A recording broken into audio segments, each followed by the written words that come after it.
150 বছর ধরে সুনামের সঙ্গে ঐতিহ্য ধরে রেখেছে সাবিত্রী ও রসকদম্ব। শুরু থেকে কয়েক পুরুষের জীবনকাল অতিবাহিত হলেও এর স্বাদের কোনো পরিবর্তন হয়নি।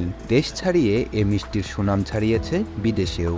তবে কাঁচামালের দাম বৃদ্ধিতে ব্যবসা কোনো মতে টিকিয়ে রেখেছেন কারিগররা। এছাড়া যথাযথ প্রচারণার অভাবে নতুন প্রজন্মের কাছে কমেছে এর পরিচিতি। এ অবস্থায় ঐতিহ্য ধরে রাখতে পারবেন কিনা তা নিয়ে শঙ্কায় স্বত্বাধিকারী বিকাশ সাহা। বিকাশ সাহার পূর্বপুরুষ বাসুদেব সর্বপ্রথম তৈরি করেন সাবিত্রী ও রসকদম্ব। পরবর্তীতে তার দেখাদেখি অনেক দোকানেই এই মিষ্টি তৈরি করলেও বাসুদেবের সাবিত্রী ও রসকদম্বের স্বাদটাই অন্যরকম। বিয়ে, জন্মদিন, আতিথেয়তা কিংবা প্রবাসীরা অপেক্ষায় থাকেন এর স্বাদ গ্রহণের জন্য। ময়েশ্চারাইজিং পাওয়ার সমৃদ্ধ স্যাভলন অ্যান্টিসেপটিক হ্যান্ড ওয়াশ, যা হাতকে রাখে নরম, কোমল ও জীবাণুমুক্ত। বংশ পরম্পরায় তা এখনও ধরে রেখেছেন তার পরিবারের সদস্যরা। বাজার তৈরি মুখ্য নয়, পরিবারের ঐতিহ্য ধরে রাখাই তাদের মূল লক্ষ্য। গরুর দুধ, ছানা ও চিনি দিয়ে মাটির চুলায় এখনও তৈরি হয় এ মিষ্টি। শুধুমাত্র দুধ আর চিনি, এতে খড়ি জাল হয়, বিশেষ কোনো খড়ি জাল হয়, যেগুলো হাঁড়ি খড়ি হলে পরে মিষ্টিটা ভালো হয়।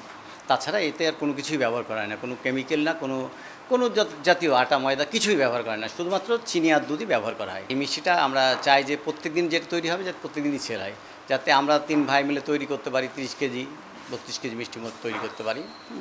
এটা অনেক দিন থাকে। এই মিষ্টিটা অনেক দূরে যায়, যেমন আমেরিকায় যায়, লন্ডনে যায়, ফ্রান্সে যায়, যে যেখান থেকে আসে, যেরকম ঢাকা থেকে মন্ত্রী মহোদয় যারা আসে তারাও আপনার এই মিষ্টি দিয়ে শেষ করতে পারে না। এই ম্যাক্সিমাম 30-35 কেজি খুব জোর 1 মণ মিষ্টি তৈরি হয়। তো রেগুলার যতটুকু তৈরি হয় ততটুকু বিক্রি। আমি মেহেরপুরে এসেছি বাসুদেবের মিষ্টির দোকানে। আমার ছেলে ও ছেলের বউ আমেরিকাতে থাকে। তো এখানে যখন থাকতে উনি এই মিষ্টিটা খুব ভালো পছন্দ করতেন। তা আমি যখনই এখান থেকে লোক পাই তখনই এই মিষ্টিটা যাতে আমি আমেরিকাতে পাঠাই। আজকে আমি এসেছি মূলত এই সাবিত্রী মিষ্টিটা নেওয়ার জন্য, কুষ্টিয়াতে পাঠাবো। তবে প্রতিনিয়ত কাঁচামালের দাম বৃদ্ধি ও মাঝে মাঝে ভ্যাট বৃদ্ধিতে হতাশ বর্তমান স্বত্বাধিকারী বিকাশ সাহা। আমাদের এই নামের সাথে সাথে কিছু কাজ আছে যে আমাদের এই নামের ইতে মানুষ সন্দেহ করে, দেখা যাচ্ছে যে অনেক সময় ট্যাক্স ভ্যাট এগুলো আমাদের বাড়িয়ে দেয়, তাতে আমাদের পেরেশানি হয় যে আমাদের বিক্রি যা না হয় তার চাইতে বেশি আমাদের ভ্যাট দিতে হয়, অনেক সময় অনেক সমস্যার সমাধান করতে হয়। এ মিষ্টি কিনতে ক্রেতাদের মাঝে এক ধরনের প্রতিযোগিতাও থাকে, এজন্য আগেভাগেই অর্ডার দিতে হয় দোকানে। আমরা বাড়ির মিষ্টিটা অনেক ঐতিহ্য মিষ্টি, 100 বছরের ওপরে। আমি নিজেও খাইছি, আমার বাবার মুখ থেকে মিষ্টির দোকানের নাম শুনছি।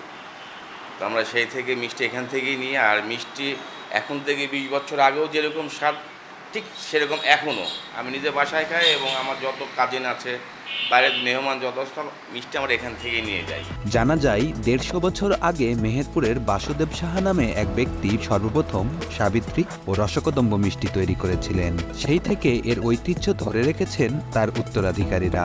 সময়ের ব্যবধানে সাবিত্রী ও রসকদম্বের চাহিদা বাড়লেও এর মান ধরে রাখতে প্রতিদিন 35 থেকে 40 কেজি মিষ্টি তৈরি করেন তারা।